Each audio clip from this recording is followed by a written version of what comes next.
ఆంధ్ర శాస్త్ర పరిషత్తు అధ్యక్షుడు గౌరవనీయులు, బహుశా ఇక్కడ కూర్చున్న ఒకరిద్దరు మినహాయిస్తే మిగతా అందరికన్నా పరోక్షంగా నా బాల్యం నుంచే తెలిసి ప్రత్యక్షంగా కూడా 50 సంవత్సరాల పైగా పరిచయం ఉన్న మొదటి సినారేగా, తర్వాత నారాయణ రెడ్డి గారిగా పరిచయం ఉన్న నారాయణ రెడ్డి గారు, మిత్రుల కామ్రేడ్స్,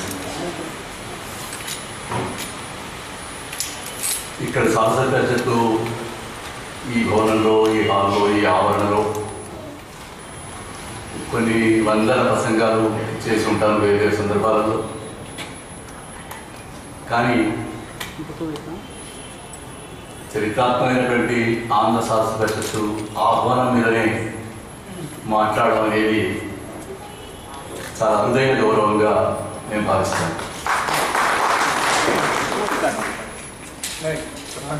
ఆంధ్ర శాస్త్ర పరిషత్తు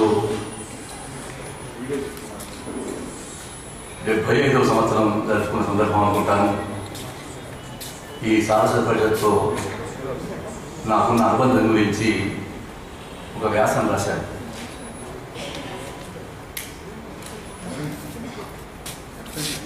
చాలా మందికి తెలంగాణ ఉద్యమ క్రమంలో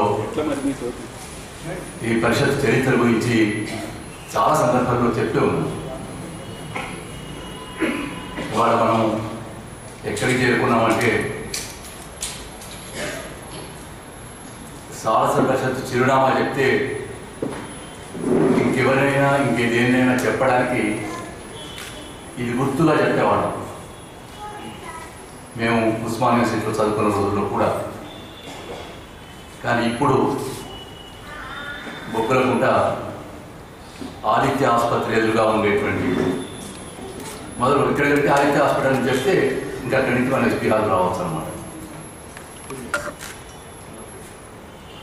ఈ పరిస్థితిలో మళ్ళీ ఒకసారి చాలా చాలా అనుబంధాలు ఉన్నాయి దీంతో నాకు. మొట్టమొదలు శాస్త్ర పరిషత్ గురించి నేను వినడం అయితే దాదాపు నా 3-4 సంవత్సరాల నుంచే వింటున్నాను. ఎందుకంటే మా ఇంట్లో ఆ వాతావరణం, మా ఇంట్లో సాహిత్య వాతావరణం ఉంది, మా ఇంట్లో రాజకీయ వాతావరణం ఉంది. కనుక దాదాపుగా నా 3-4 ఏళ్ళ నుంచే ఇటువంటి పేర్లన్నీ వింటున్నటువంటి పేర్లే, మా అన్నయ్య ద్వారా ముఖ్యంగా. కానీ ఒక పద్ధతి ప్రకారం ఓ పరీక్ష నిర్వహింపబడడం అనేది కూడా నాకు శాస్త్ర పరిషత్తు ప్రారంభమైంది. 1949లో అనుకుంటాను. అంటే హైదరాబాద్ సంస్థానాన్ని లేదా రాజ్యాన్ని భారత సైన్యం ఆక్రమించి ఇండియన్ యూనియన్లో విలీనం చేసిన తర్వాత మా ఊళ్ళో పుట్టపల్లి రామారావు గారు వచ్చి ఆంధ్ర శాస్త్ర పరిషత్తు పరీక్షలు నిర్వహించారు. అప్పటి వరకు నాకు ఒక నియమబద్ధమైనటువంటి చదువు లేదు. నా 10 ఏళ్ల దాకా నాకు నియమబద్ధమైన చదువు లేదు. ఎందువల్లంటే మా ఊరు జాగీర్, సారాటంగి జాగీర్. అసలు నైజాం రాజ్యం, ఉస్మాన్ అలీ ఖాన్ రాజ్యం, ఏ దుర్మార్గమైన రాజ్యాలంటే జాగీర్లకైతే ఇంకా దిక్కు మొక్కు లేదు. మా తాలూకా రాయగిరి, మా జిల్లా డిండిగల్ అని చెప్పేవాడు మా బాబు.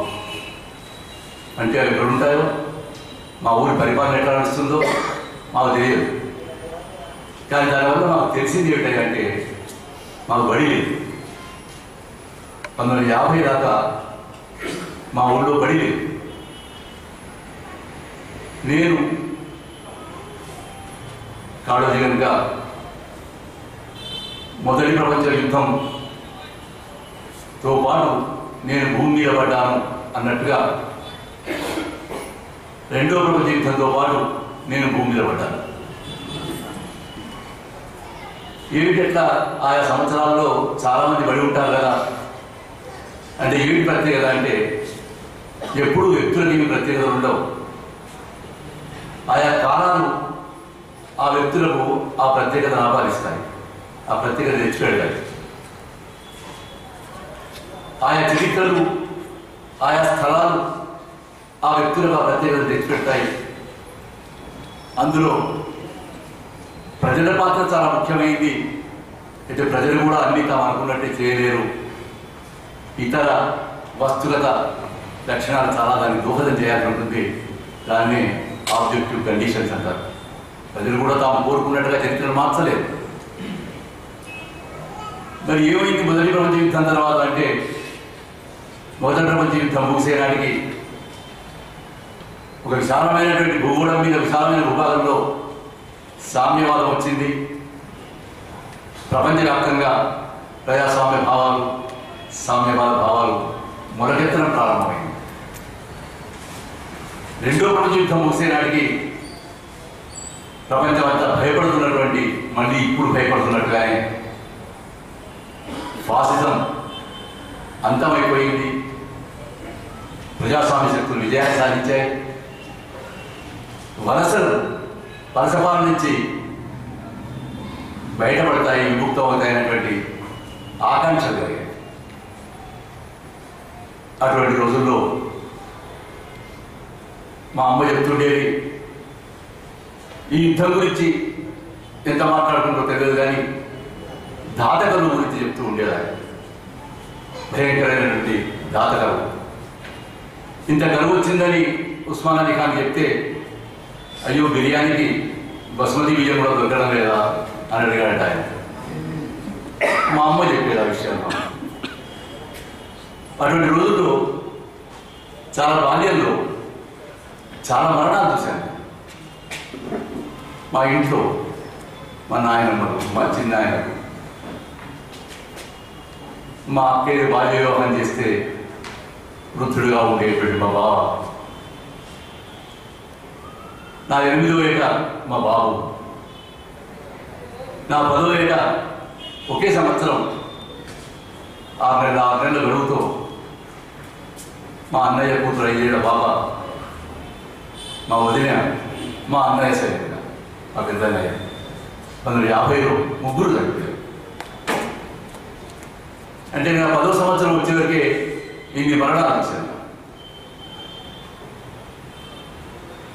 ఇది ధాతకరువు నుంచి ఉన్న పరిణామాలని మా అమ్మ ఊహించవచ్చు. నేను మూల నక్షత్రంలో పుట్టాను కాబట్టి 12 ఏళ్ళ దాకా నా గండాలు ఉన్నాయి కాబట్టి మా బాబు నమ్మి నా పట్ల ప్రేమను ఉద్దేశపూర్వకంగా అణుచుకొని ఉండొచ్చు. కానీ ఇప్పుడు నేను ఆలోచిస్తే ప్రపంచాన్ని గురి వేసినటువంటి పెద్ద ఆర్థికమాన్యం 1930లో దాని పరిణామంగా వచ్చిన రెండో ప్రపంచ యుద్ధం. ఆ యుద్ధంలో ప్రపంచవ్యాప్తంగా కోట్లాది మంది మరణించడం, ముఖ్యంగా ఆ యుద్ధంలో ఫాసిజాన్ని అంతం చేయడానికి ఒక సోవియట్ రష్యాలోని 2 కోట్ల మంది ప్రాణార్పణ చేయాల్సి రావడం, తమ విప్లవం కొరకు ప్రారంభించిన దానికంటే ప్రపంచంలో ఫాసిజాన్ని అంతం చేయడం కొరకు 2 కోట్ల మంది చనిపోవడం కారణం. ఇవన్నీ కారణాల నేపథ్యంలో నేను నా చిన్నతనంలో అన్ని మరణాలు చూశాను, స్వయంగా మా ఇంట్లో కూడా. ఇందులో మా బాబు మరణమైనా మా అన్నయ్య మరణమైనా సహజ మరణాలు కావు. మా బాబు చాలా మామూలు మనిషి. బహుశా మా అమ్మ మా బాబు కంటే చాలా తెలియగలది. బహుశా అందరు అమ్మలు వాళ్ళ బాబుల కంటే మా బాబుల కంటే తెలియగల వాళ్ళు ఉంటారు. దానికి వ్యక్తిగానే మనం పురుషస్వామ్య సమాజం. మా అమ్మ ఈ ఊళ్ళో పుట్టి, ఈ ఊళ్ళో పుట్టేదో లేదో నాకు తెలియదు కానీ సంతపురి వంశం అనేది. ఆ తండ్రి సంతపురి రాఘవరావు గారు మా ఊరికి అంటే హనుమకొండకు పేష్కాగా రావడం వల్ల అక్కడ మా చిన్నపిల్లి గారు అయితే చెప్పారు జాగీర్ గ్రామం. ఆ ఊళ్ళో మా ఊరికి మేమీ అసలుదారు పట్టణాలని కాదు, కనుక మా బాబు కరణీయం పట్వారికి ఎవరి గుమస్తాగా చేయాల్సిందే తప్ప తనకంటూ అదేమీ లేదు. అక్కడికి వాళ్ళ చిక్కిన కుటుంబం బతికిన వాళ్ళమే 10 మందిలో నేను ఆఖరివాడిని. కనుక గుర్తులు చేస్తే ఈ 10 మందికి ఎట్లా తినిపించలేని యావతోటే మా బాబు ఇంటి నుంచి బయటకు వెళ్ళడం నాకు తెలుసు. అది మాత్రమే జ్ఞాపకం ఉంది నాకు. వారాల తరబడి ఉపవాసాలున్న రోజుల్లోని అయినా చాలా ప్రేమను కుటుంబంలో పొందినవాడిని నేను. మా ఊరు చాలా అందమైన ఊరు. ఎవరి ఊరు మనకు అర్థమైందే కానీ మా ఊరు చాలా అందమైన ఊరు. 3 వైపులా వాగు ఉంటుంది. ఎడమవైపు ఆకేరు వాగు కృష్ణానదిలో కలుస్తుంది. కుడివైపు రాధారం వాగు. ఇక్కడి నుంచే మా అక్కయ్య కూతురును కేవలతను నేను చేసుకున్నాను. ఆ ఊరు ఈ 2 ఊళ్ళు వచ్చి నసికేరి దగ్గర రామాలయం దగ్గర కలిసిపోతాయి. కనుక మా ఊరుకు వాగు ఒక హారం లాగా ఉండేది. పోయి అన్ని ఇప్పుడు అన్ని పోయి అంటే కలుసుకుంటున్నాం. ఒక హారం లాగా ఉండేది వాగు. అటు ఒట్టిన పుట్టలే రామారావు గారు ఆయా కాలంలో ఆయన పెట్టిన తోటలు, ఆయన చేసిన వ్యవసాయాలు మా గొప్ప వృత్తి. మా కుటుంబాలు, రామారావు గారి కుటుంబం, మా కుటుంబం, మా తాతల కాలం నుంచి స్నేహాలు.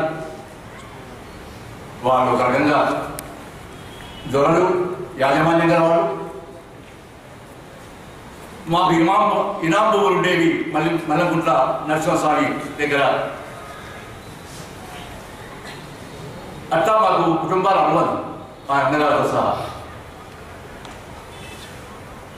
రామారావు గారు మీకు తెలుసు, నిజాం వ్యతిరేక పోరాటంలో పాల్గొన్నారు, జాతీయోద్యమంలో పాల్గొన్నారు, జైల్లో వెళ్ళాడు.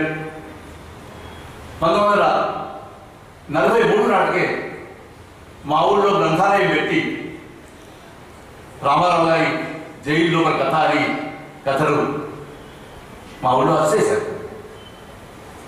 రెండో ప్రచండగా మా రెండో అన్నయ్య శేషగిరిరావు గారి దాంపత్య కథలు వచ్చాయి. అంటే ఎంత సహజంగా మా ఇంట్లోకి రాజకీయాలు, సాహిత్యం వచ్చిందో చెప్పడానికి మీకు ఈ విషయాలు చెప్తున్నాను. మా పెదనాయన కొడుకు ఎన్టీఆర్ రాఘవరావు 52 ఎన్నికల్లో ఒక పార్లమెంట్ సీటు, 2 అసెంబ్లీ సీట్లు గెలుచుకొని 2 అసెంబ్లీలో రాజీనామా చేసినటువంటి సుప్రసిద్ధమైనటువంటి కమ్యూనిస్ట్ నాయకుడు. నేను ఇంకా చాలా పిల్లవాడిగా ఉన్నప్పుడు మా ఇంటి కడప వీరికి నేను అంబాడుతున్న సమయంలో రాఘవరావు గారు మా ఊళ్ళోని మానవాదులను తీసుకొచ్చి తన తండ్రికి విరుద్ధంగా, వ్యతిరేకంగా తన ఇంట్లో ప్రవేశపెట్టే దృశ్యం శరవణంలో ఎట్లాగైతే అంకుశాపురంలో ఆ ఊళ్ళో ఉండే వడ్డీ వ్యాపారిని ఇంటి గడపల మీద కమ్యూనిస్టులు తగ్గిన దృశ్యాన్ని చూసి నన్ను రాసుకున్నాడు. అటువంటి దృశ్యాన్ని నేను చూశాను. నా కళలో మా ఊళ్ళో ఉన్న మాలమార్గులని ఆ రోజుల్లో తెలుసుకునేవాళ్ళను. తన తండ్రి ఇంట్లోనే, ఆ తండ్రి మా ఊళ్ళో పెద్ద భూస్వామి, కర్కూడ గారి పేరు రామచంద్రరావు గారు. అట్లా ప్రారంభించారు రాఘవరావు గారు తన పోరాటం. ఆయన ఆర్య సమాజం నుంచి ఆంధ్రమహాసభ నుంచి కమ్యూనిస్ట్ పార్టీలో వచ్చినవాడు. కనుక ఆయన దగ్గరికి తాను ఆర్య సమాజం, ఆంధ్రమహాసభ నుంచి ఏ రాజకీయాలు లేకుండా అదే రాఘవరావు మీద 52 ఎన్నికలలో పార్లమెంట్కి పోటీ చేశాడు. ఆ కాళోజీ గారు వస్తుండేవాడు. అందుకే కాళోజీ ఇది నా కూడా ముందు మాట రాశాను. మా ఇంట్లో కాళోజీ తెలిసిన ఆఖరి మాట నేను. అంటే మా బాబు నుంచి ఆయన పరిచయం ఉంది. అట్లా తరచుగా రాఘవరావు గారు వచ్చేవాడు. రాఘవేంద్రరావు గారు మా పెద్దన్నయ్య తాలూకా కాంగ్రెస్ అధ్యక్షుడు కూడా కావడం వల్ల ఆయనతో కూడా ఆయన సంబంధాలు ఉండేవి. పుట్టపల్లి రామారావు గారు మా పొరుగునే ఉండడం వల్ల వానమాబాయి భద్రాచార్య గారు వచ్చేవారు. మా ఇంటి మీద పైగా అప్పుడు తాటికాయలు పోవాలంటే మా ఊరే కాదు, మా ఊళ్ళో బస్సు దిగాలి. సూర్యాపేట నుంచి హనుకోట ఒక్క బస్సు ఉండేది. ఆ బస్సులో రావాలి. బర్సనగడ్డ ఉంటుంది, ఆ బర్సనగడ్డలో బస్సు దిగాలి. మా ఊరి మీదుగా తాటికాయలు పోవాలి. అట్లా సుప్రసిద్ధ రచయితలందరూ రామారావు గారి దగ్గరికి పోయేవాడు. చాలామంది విశ్రాంతి తీసుకోవడానికి రామారావు గారి దగ్గరికి వచ్చేవాడు. ఆయన ద్రాక్ష తోటల్లో, ఆయన బతాయి తోటలలో నిరంతరపడి ఉంది రచన చేసుకోవడానికి. వానమాచార్య గారు ఆయన భాగవతం గారు బోధన కావ్యం రాయడానికి అప్పుడు ఆయన చేయగానే చెప్పేవాడు. మాకు చెప్పేవాడు, రాఘవరావే చెప్పేవాడు ఎందుకు వస్తున్నారు, ఆయన చేయగానే ఉంది రామారావు గారి తోటలో ఉండి ఆయన బోధన కావ్యం రాస్తారు. బట్ కూడా ఆడవలసారి గారికి నేను చెప్పనక్కర్లేదు, గ్రంథాలయం కార్యక్రమాలలో ఆయన తిరిగినవాడు. ఆయన వచ్చేవాడు. రాఘవరావు స్నేహం సుజాత రెడ్డి గారు తర్వాత ఆమె వేసినటువంటి సంప్రదాయాలు తీరని కోరిక ఆ విషయాలలో ఆమె ప్రస్తావించింది కూడా, అవన్నీ చేసింది.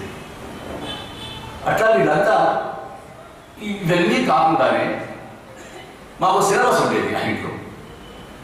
మా పెద్దన్నయ్య రామోజీరావు ఆయన బతికింది 31 సంవత్సరాలు. తాలూకు కాంగ్రెస్ అధ్యక్షులుగా చేశాడు ఆయన.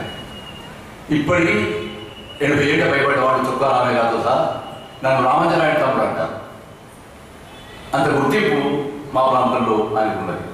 ఆయనకు కందుకూరి గిరిశలింగం పంతులు, చిలకమర్తి లక్ష్మీనరసింహం, పాలగడ్డి లక్ష్మీనరసింహం ఈ ముగ్గురు ఆయన అభిమాన రచయితలు. ఆయన డైరీలలో ముత్యాలతోటి వాళ్ళ రచనలైనా రాసుకునేవాడు, వాళ్ళ పద్ధతిలో తనైన వ్యాసాలు రాసేవాడు. అవి మాత్రమే ఉన్నాయి. తర్వాత అన్నయ్య పెండ్యాల శశిరావు ఇంతకుముందు చెప్పాను 18 ఏళ్ళని దాంపత్యం అనే కథలు రాశాడు. నా చాలా చిరతం ఉన్నాడు. 3 ఏళ్ళు నాకు 5 రోజుల్లోనే ఆయన ఇంటి ముందు ఓ పాట ఎప్పుడు ఒక గేయం చదివేవాడు. బొంబాయి పూనా పట్టణాలలో బుగబుగమంటారు దేశాయి. తర్వాత కాలంలో వస్తే ధనిక అనే పత్రికలో ఫిట్ ఇండియా ఉద్యమం రోజులలో ఆయన రాసిన గేయం. ఆ గేయాన్ని రాశాడు. ఆయన మా ఇంట్లోకి జాషువాను దంతాల బాబాయ్ శాస్త్రం తీసుకొచ్చాడు. ఇక 3వ అన్నయ్య పెండ్యాల రాఘవరావు, తర్వాత పెండ్యాల చిరరావు. ఇంకొక రాఘవరావు ఉండడం వల్ల తన గుర్తింపు కోసం పెండ్యాల చిరరాఘవరావు రాజేశ్వరి అని పేరెట్టుకున్న ఆయన మా ఇంట్లోకి కాళోజీ ఎగ్జామ్లోనే ఉన్నాడు. శ్రీ కృష్ణశాస్త్రి తీసుకొచ్చాడు. ఉత్తరాల ద్వారా స్నేహాల ద్వారా దాశరథి నారాయణ రెడ్డి గారు తీసుకొచ్చాడు.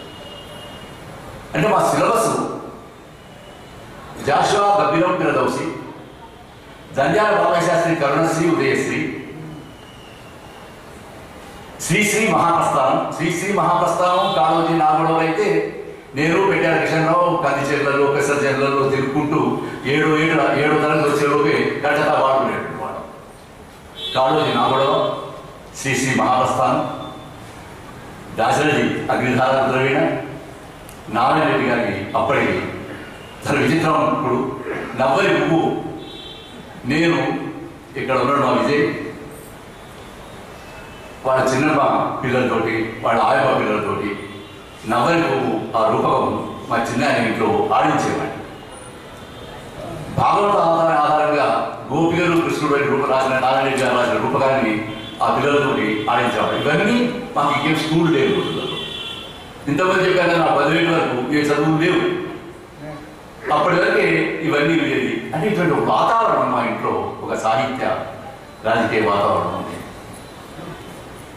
ఈ వాతావరణంలో 2 సార్లు ఇప్పుడు చాలా వెనక్కి మాట్లాడాల్సిన గుర్తు చేసుకుంటే మా ఇంటికి ఒకసారి రసాకారం దాడి చేశాను. ఎవరు లేరు, మొత్తం మా కుటుంబాలు ఇట్లా వరుసగా ఉంటాయి. ధర్నాలు ఇవన్నీ కూడా మీరు డే టైం చూస్తే ఇంటి నిండా ఆడవాళ్ళు పిల్లలు తప్ప మగవాళ్ళు తప్ప కనిపించేవాళ్ళు. అలా ఉండేవాళ్ళు. ఉన్న ఒకరిద్దరు ఇట్లా చెప్పినట్టుగా మా బాబు లాంటి వాళ్ళు ఎక్కి సరే ఫుడ్ అంటే ఎక్కడ తిండి సంపాదిద్దాం, పొయ్యిలో పెళ్లి ఎట్లా లేవాలనేటువంటి పనులు వెళ్ళిపోయేవాళ్ళు. ఇంట్లో ఆడవాళ్ళు పిల్లలు ఉండేవాళ్ళు. ఒక మధ్యాహ్నం అట్లా మా అమ్మ, మా అక్కయ్యలు, మా వదినలు, పిల్లలమంతా ఉన్నాము. ఇంటి ముందరే కచేరీ ఉంటుంది. అటు మైసమ్మ ఇటు ఉస్మానియా ఖాన్ జెండా ఉంటుంది, లేదా జాగీర్ జెండా జెండా ఉంటుంది. ఆపోజిట్లో మైసమ్మ గుడి ఎత్తు మైసమ్మ ఉంటుంది అనమాట. అక్కడికి వచ్చేది కచేరీ ఉంటుంది. ఆ కచేరీలో అందరూ ఏమో కూడబెట్టుకున్నారు. వచ్చి మాకు ఆకలి ఎదురు అన్నం పెట్టమన్నారు. మా అమ్మే వాళ్ళకి అన్నం పెట్టింది. అన్నం తిని ఏం మాట్లాడుకున్నారో మా పెదనాయన ఇంటి నుంచి మొదలుపెట్టారు ఇళ్ళ మీద దాడులు చేసి దోచుకోవడం అయ్యింది. మా ఇంటి మీద కూడా వస్తారని తెలుసు. మమ్మల్ని అందరినీ తీసుకొని ఇంటర్గా నుంచి పరిగెత్తి కందిచేరిలో తీసుకుపోయి మమ్మల్ని పెట్టింది. ఒక పాప, అప్పుడే పుట్టినటువంటి పాపను వదిలిపెట్టించినట్టుగా మా అక్కయ్య మంత్రి శ్రీనివాసరావు గారి సవితల్లి, మంత్రి శ్రీనివాసరావు గారికి అందరికీ తెలుసు కాబట్టి ఆయన పేరు ప్రస్తావించాను. ఆమె నా కొడుకును వదిలిపెట్టించాను. ఆ కొడుకు క్రాంతి. మా అమ్మ మళ్ళీ పని చేయించి ఇంట్లోకి వెళ్ళి ఆ పసిగుడు ఎత్తుకొని మళ్ళీ ఇంట్లోకి వచ్చింది. మా బాబుకు సాయంత్రం ఇంటికి వచ్చినా తెలిస్తే అప్పుడు ప్రతిష్టలు ఇంటి మీద రజాకారులు వచ్చిందట. అంత ఆడవాడే ఉన్నారట. మగవాడు ఏం చేయలేకపోయాం. అయిపోయింది. 48 భారత సైన్యం వచ్చింది. హైదరాబాద్ రాష్ట్రం మీద ఎటువంటి దౌత్యాలు చేసిందో నేను మళ్ళీ చెప్పనక్కర్లేదు. ఎన్ని దుర్మార్గాలు చేసిందో మళ్ళీ చెప్పనక్కర్లేదు. మా ఇంటికి అంటే పెళ్ళి రాఘవరావు కోసం వచ్చారు. ఒక ఆయన తీసుకొచ్చాడు, ఒక ఇన్ఫార్మర్, ఒక ఎరకల ఆయన బ్యాంక్కి. నేను పట్టిస్తాను రాఘవరావు అని. వాళ్ళ ఇంటికి వెళ్ళారు. రాఘవరావు ఎక్కడ ఉన్నాడు? ఎక్కడో మార్గాపురం గుహలలో ఎక్కడో దాక్కుని ఉన్నాడు. ఆయన రేపు లక్ష్మారెడ్డి అంటే ఆయన ఎక్కడో గుహల్లో దాక్కుని ఉన్నాడు.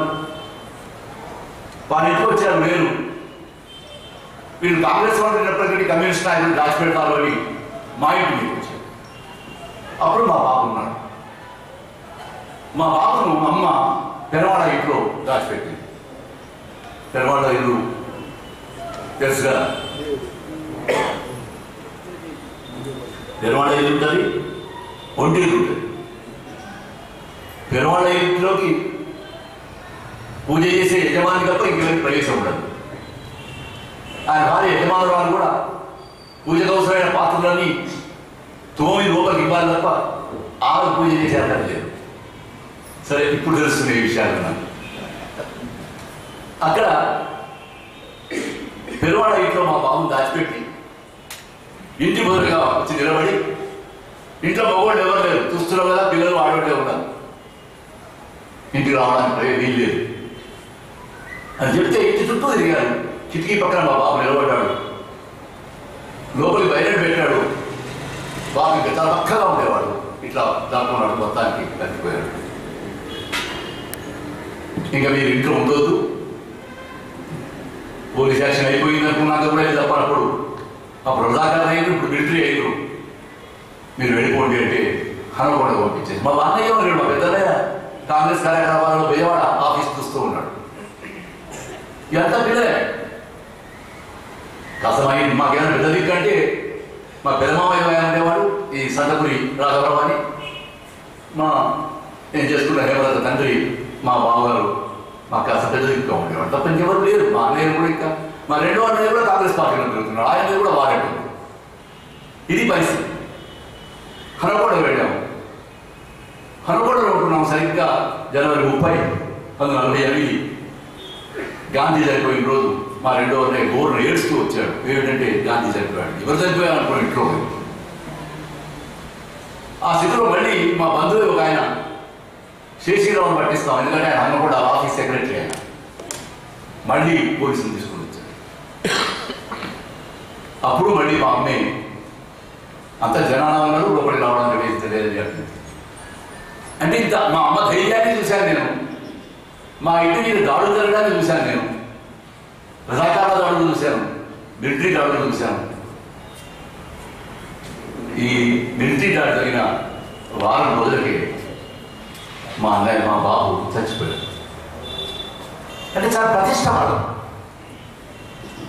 ఇంక మీ రజాకారులు వచ్చుడేంటి, సైన్యం వచ్చుడేంటి, నేనున్నాను, శాస్త్రైన కొడుకులు ఉన్నారు, ఆడవాళ్ళు ఎదుర్కోవాల్సి వచ్చింది అనేటువంటి ఒక భావనతో ఆయన చనిపోయారు. అట్లాగే కాంగ్రెస్ పార్టీలో గొప్ప సేవాభావంతో నిజాయితీతో పనిచేసి 1950 నాటికే కాంగ్రెస్ ఇంకా ఎన్నికల్లో ప్రవేశించకముందే క్షయవ్యాధి వచ్చి అంతగిరిలో వికారాబాద్ ఉండే అంతగిరిలో చికిత్స చేయించుకున్నాడు. ఇక్కడ ఎర్రగడ్డ హాస్పిటల్లో చికిత్స చేయించుకున్నాడు. ఆ రోజుల్లో ఇది లేవు, పైగా దారిద్ర్యం. కాంగ్రెస్ పార్టీ కాంగ్రెస్ అధ్యక్షుడైన ఇవాళ గ్రామ వార్డు మెంబర్ అయినట్టు కాదు కదా. ఎక్కువ బాధ్యతలు ఉంటే ఎక్కువ త్యాగం అన్నమాట. జవహర్లాల్ కేసీఆర్ గారు సర్దార్ అనిపించుకున్నారు కానీ అంతా త్యాగమే. ధరదేవు గట్ట రమణాథన్ చాలా గొప్ప నాయకుడు కానీ అంతా త్యాగమే. దారిద్ర్యం చెప్పారు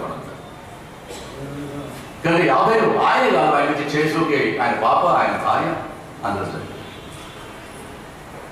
1950లో ఈ చదువులు కాకుండా ఇంకొక అంశం కూడా చెప్పాలి. మరి ఏ బళ్ళు లేవు కదా మాకు. మరి ఎక్కడి నుంచి కాస్త అక్షర జ్ఞానం వచ్చింది మాకు అంటే చాలా చోట్ల ఉన్నట్టే కాంతి బళ్ళు మాకు. దాదాపు చాలా మంత్రులు చదువు చెప్తారు రావణంలో ఎక్కువగా. అది పేరాల వీరయ్య కావచ్చు, పేరాల బచ్చయ్య కావచ్చు, ఇటువంటి వాళ్ళ నుంచి పెద్దవాళ్ళ శిక్ష, కన్నడాలు పట్టించుకోవడం, సుమతి శతకం, వేమన శతకం. అక్కడి నుంచి 43, 44 వచ్చే వరకు ఆంధ్ర మహాసభ జాతీయ పాఠశాలలు పెట్టడం ప్రారంభించింది. ఇవాళ తెలంగాణ వాళ్ళు నేర్చుకోవాల్సిన విషయాన్ని ఏ రాజకీయాలైతే వాళ్ళు చెప్తున్నారో, ఏ నిజాం వ్యతిరేక, ఏ భూస్వామి వ్యతిరేక పోరాటాలైతే వాళ్ళు చేయాలనుకున్నారో ఆ భావజాలను చెప్పడానికి ఊళ్ళల్లో పాఠశాలలు పెట్టారు, గ్రంథాలయాలైతే మీకు చెప్పనక్కర్లేదు.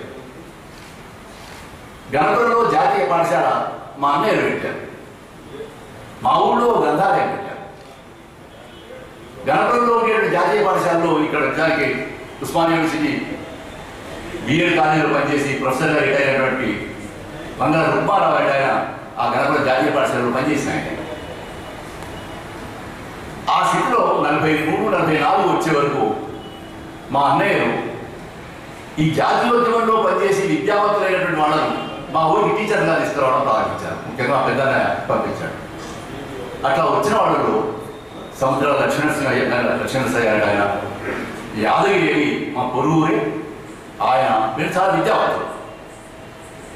మీ దగ్గర నుంచి ముఖ్యంగా గుర్తుపెట్టుకోవాల్సినటువంటి నాగవెల్లి రవీంద్రని మాకు ఆయన టీచర్గా వచ్చింది. మా ఇంట్లో ఎవరు వచ్చినా మా ఇంట్లోనే తినేవాడు, ఎవరో ఆయన ఇల్లు ఇచ్చేవాడు. పెట్టారా పిల్లలందరూ నాగభూషణం అని కాంగ్రెస్ పార్టీలో పనిచేసేటువంటి ఒక కుమ్మటి ఆయన పెద్ద వసారా ఉంటే అక్కడ స్కూల్. ఆ స్కూల్ ఎట్లా ఉండేది, ఇప్పుడు ఏమైనా ఆసక్తి ఉన్నవాళ్ళు ఆ స్కూల్ ఎట్లా ఉండదో తెలుసుకోవాలి. ఆ స్కూళ్ళు ఉదయం లేస్తూనే మొట్టమొదటి వ్యాయామం ఇస్తారు, కనీసమైనటువంటి వ్యాయామం ఇస్తారు పిల్లలు.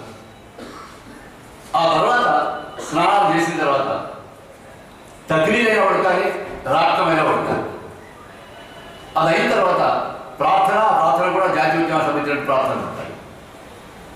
మా సిలబస్ ఏంటంటే అప్పుడు గాంధీజీ ఆత్మకథ, నెహ్రూ భారత దర్శనం, నెహ్రూ ప్రపంచ దర్శిని మాకు సిలబస్. అంటే వాళ్ళ చదివేది మాకు చదివించడం కాదు. అందులో ఉన్న విషయాలు ఈ రవీంద్ర సార్ మాకు చెప్పేవాడు. వాళ్ళకు తీసుకుపోయి ఆటలు ఆడించేవాడు, పాటలు పాడించేవాడు, నాటకాలు వేయించేవాడు. కనుక మా పునాది ఏదైతే ఉందో చదువుకు సంబంధించిన పునాది జాతీయోద్యమానికి సంబంధించినటువంటి భావజాలం ఇంట్లోనేమో ఈ సాహిత్య వాతావరణం ఉండేది. ముఖ్యంగా రవీంద్ర సార్ వచ్చిన తర్వాత మాకు చెప్పిన పాఠాలే ఈ బ్యాక్గ్రౌండ్ తోటే 50 ఆగస్టు నెలలో మర్కజీలో ప్రెస్టీజియస్ స్కూల్స్, ప్రెస్టీజియస్ కాలేజ్లోనే ఆనాటి ఇవాళ ప్రెస్టీజియస్ అంటే శ్రీ చైతన్యలో నారాయణ కానీ ఆ రోజుల్లో ప్రెస్టీజియస్ ఏంటంటే government schools, government colleges. Markazi అంటే ఎంత సుప్రసిద్ధమైన స్కూల్ అంటే హనుమాన్లో అది కూడా రషీదుల్ హసన్ మర్కజీ, ఇల్లెందుల సీతారామరావు గారి కాలేజ్ స్కూల్, రావణ సత్యనారాయణ గారి ఆర్ట్స్ అండ్ సైన్స్ కాలేజ్. అదృష్టవశాత్తు అటువంటి వాటిలో చదువుకున్నాం. అది మర్కజీనండి, అది కాలేజ్ హై స్కూల్ అనండి. మర్కజీలో వెంకటేశ్వర గారు మా టీచర్, అచ్యుత గారి టీచరు. చాలా కాలం తర్వాత నేను కూడా రిటైర్ అయ్యి నాకు కూడా ఈ భావన వచ్చినాక ఆ అచ్యుత సారు నాస్తికుడు అనే విషయం నాకు తెలిసింది. అట్లాగే కాలేజ్ హై స్కూల్లో భాస్కర్ శాస్త్రి గారు, ఉదయరాజ శేషగిరావు గారు మా టీచర్.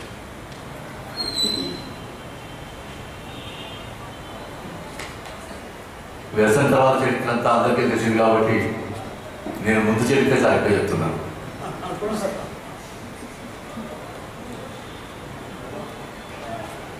అది చెప్పడానికి కారణం ఏంటంటే ఎవరిని వాళ్ళ స్థలాలు, వాళ్ళ కాలాలు తయారు చేస్తాయి. ఎవరూ ఆకాశంలో నుంచి ఊడిపడరు, ఎవరూ వాడుగానే తయారు కాదు. నన్ను మా సంఘంలో ఉండేవాడే అడుగుతాను, మేము అన్ని ప్రయత్నాలు చేస్తున్నాం కదా, మీకేంటంటే మాది వరంగల్ అండి అందువల్ల చెప్తాను, మరి తెలంగాణ అండి అందువల్ల. నా విశేషం లేదంట, నాది వరంగల్లో కూడా ఒక విశేషం. ఆ వరంగల్లో కూడా నేను నక్సల్బరీ తర్వాత ఈ రాజకీయాల్లో కూడా ఒక విశేషం. అట్లా ఒక కాలం మనం తోస్తుంది ఉందని.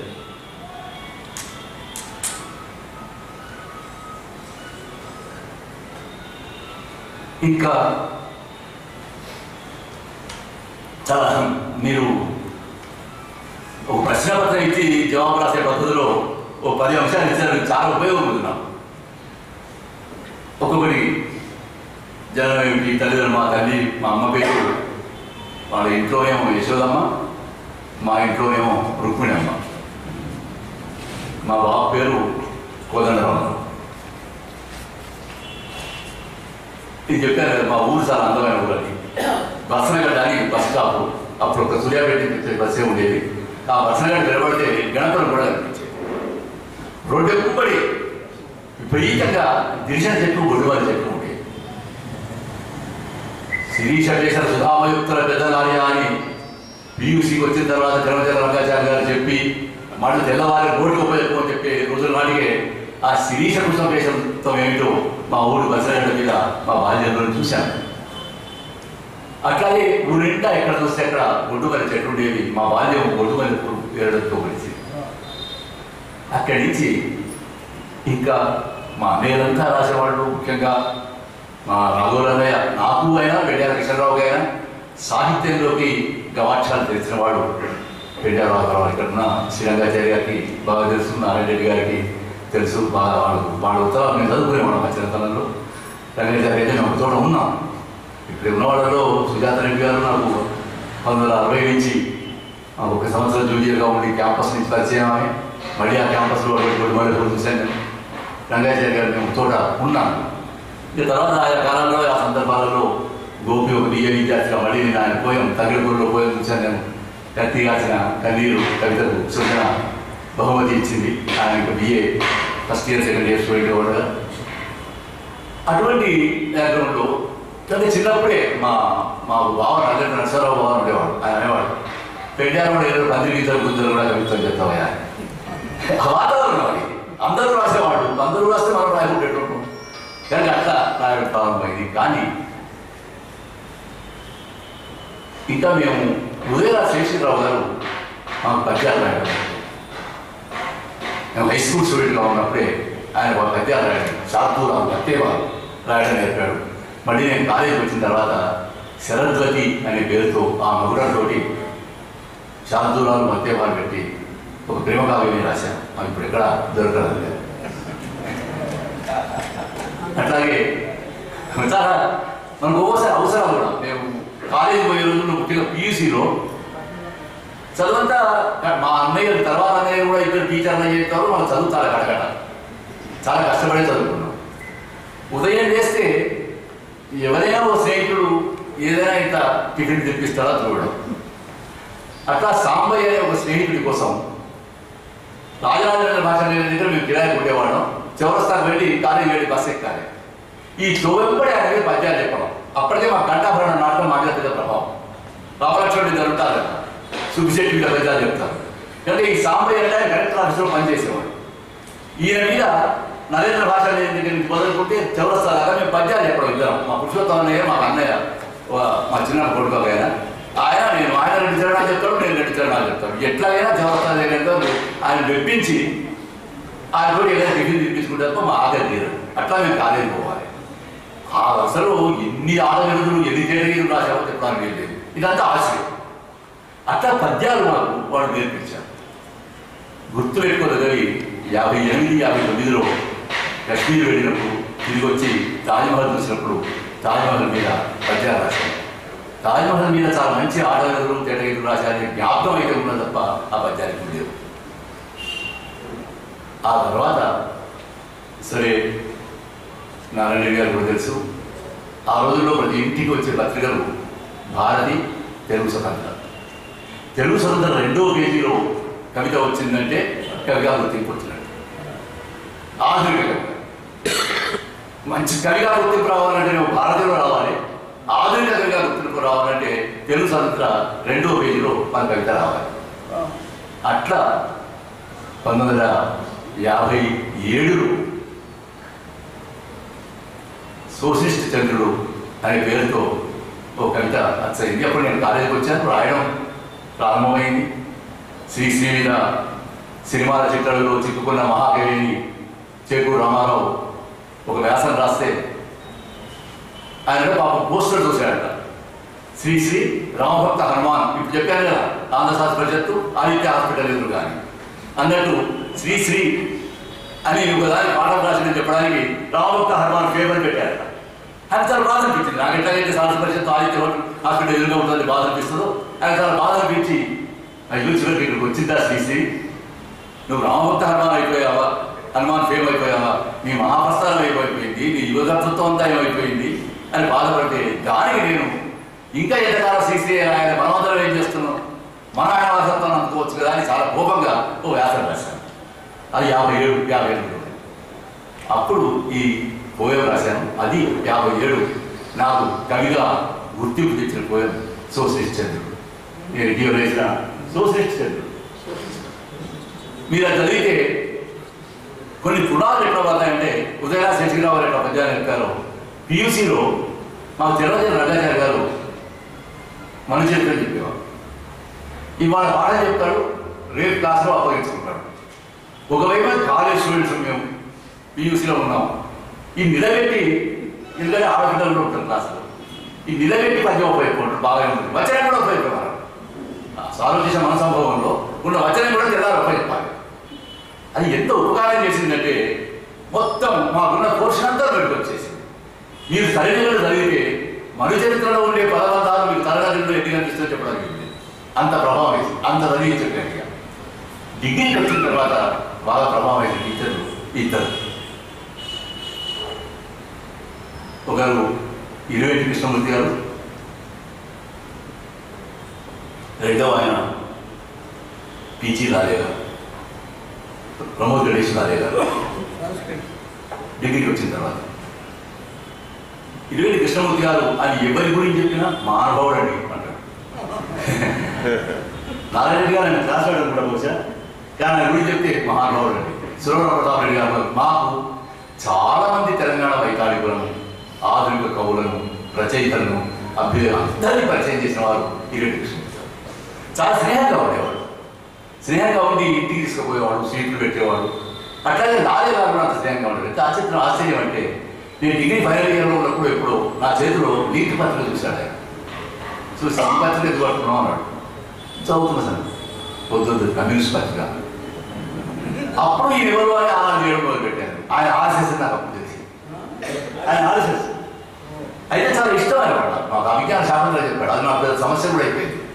ఎందుకంటే ఆయన మాకు అభిజ్ఞాన శాకుంతలం చెప్పేవాడు సంస్కృతంలో, తెలుగులో శాకుంతలం ఉండేది. సుబ్రహ్మణ్యం గారు చెప్పేవారు, నేను సుబ్రహ్మణ్యం కాసిపోయేవాడి కాదు. ఎందుకంటే రాజేగా అంత అద్భుతంగా చెప్పేవాడు. ఆయన క్లాసు నేను రావడం లేదు, సుబ్రహ్మణ్యం గారు కోపం లేదని అంత బాగా పాఠం చెప్పేవాడు. ఆయన ఏం చెప్పి వికసంగా ఏం చెప్పలేండి, అభిజ్ఞాన శాకుంతలం చెప్పి నాకు అవ్వలేదు కానీ చదువు, అంటే ముఖ్యంగా వ్యాకరణ నాకు అవ్వలేదు కానీ అంత అద్భుతంగా రాజే గారు పాఠం చెప్పేవారు. ఒక గొప్ప ప్రభావం చేసినటువంటి టీచర్ ఆయన. వీళ్ళు ఒక ఎత్తు అయితే ఎంఆర్ సత్యనారాయణ గారిని మాకు ఇంగ్లీష్ టీచర్ ఉండేవాడు. ఆయన షేక్స్పియర్ డ్రామాస్ అన్ని ప్రోజ్గా చేసి మాకు టెక్స్ట్ పెట్టేవాడు. ఆ టెక్స్ట్ చెప్పడానికి వచ్చేవాడు. మొదలు ఒక వారం రోజులు ఆయన క్లాసెస్ బైకాట్ చేసాం. ఎందుకంటే ఎక్స్ప్రెస్ స్పీడ్ మాకు అర్థం కావడం నేను చెప్పేదని బైకాట్ చేసిన తర్వాత ఎక్స్కర్షన్ పోయాం. ఢిల్లీ, కాశ్మీరు ఇవన్నీ ఎక్స్కర్షన్ పోయాం. ఎక్స్కర్షన్ పోయి తిరిగి వచ్చాము. ఈ మొత్తం ప్రయాణంలో ఆయన ఎక్కడ అన్నం తినలేదు, బ్రెడ్, కాఫీ. రాత్రి మాతో అనేవాడు, even he mother tongue he says no అనేవాడు. ఆయనకు అన్ని భాషలు వచ్చు. అన్ని భాషలు అడిగేవాడు అన్నమాట. అక్కడ పోయి ఏది ప్యాంట్రీ కాపులో వెళ్ళి కాఫీ ఉంటుందా అని అన్ని భాషలు అంటే ఏ భాషలైనా లేదనేవాడు అనేవాడు. ఈయనకేం కాఫీ ఇష్టం. మిత్రమండలి 57లో ఏర్పడ్డాక మిత్రమండలి సమావేశంలో ఒకసారి ఎంఆర్ సత్యనారాయణ గారు, మీరు ఏంటయ్యా తెలుగువాడు, గొప్ప మరుగు తిప్పినటువంటి సాహిత్యకర్తలు మీ దగ్గర నుంచి వచ్చారు. మీరు వాళ్ళని గుర్తించడం లేదు ఏమిటి అన్నాడు ఒకసారి మిత్రవాడ సార్. ఏమిటంటే పాల్గొని సోమనాథుడు మీ దగ్గర ఉంటాడు, మీ దగ్గర శతకాన్ని రాశాడు. మా కన్నడలో కూడా సాహిత్యం శతకం లేనప్పుడు మీ దగ్గర శతకం వచ్చింది. మా వీరశైవాన్ని మీ దగ్గర ఇచ్చినవాడు ఆయన. ఎక్కడ ఆయన ఎప్పుడు మీరు మాట్లాడుకోవడానికి విననే అన్నాడు. రెండోసారి గురజాడ అప్పారావు ఇబ్సన్ కూడా ఇంగ్లీష్ భాషలో రాకముందు నాటకం రాసినవాడు. బెర్నాడ్ షా కన్నా ముందు నాటకం రాసినవాడు. ఆయన గురించి ఎక్కడ మాట్లాడుకోవడానికి వినలేదేమిటి అని చెప్పాడు. క్లాసులో పుస్తకమేమో ఈ ప్రోజ్ పుస్తకం ముందర పెట్టుకునేవాడు, చెప్పడమేమో షేక్స్పియర్ డ్రామా చెప్పేవాడు. ఈ ప్రోజ్ చెప్పేవాడు కానీ పుస్తకం పెట్టుకుంటేది.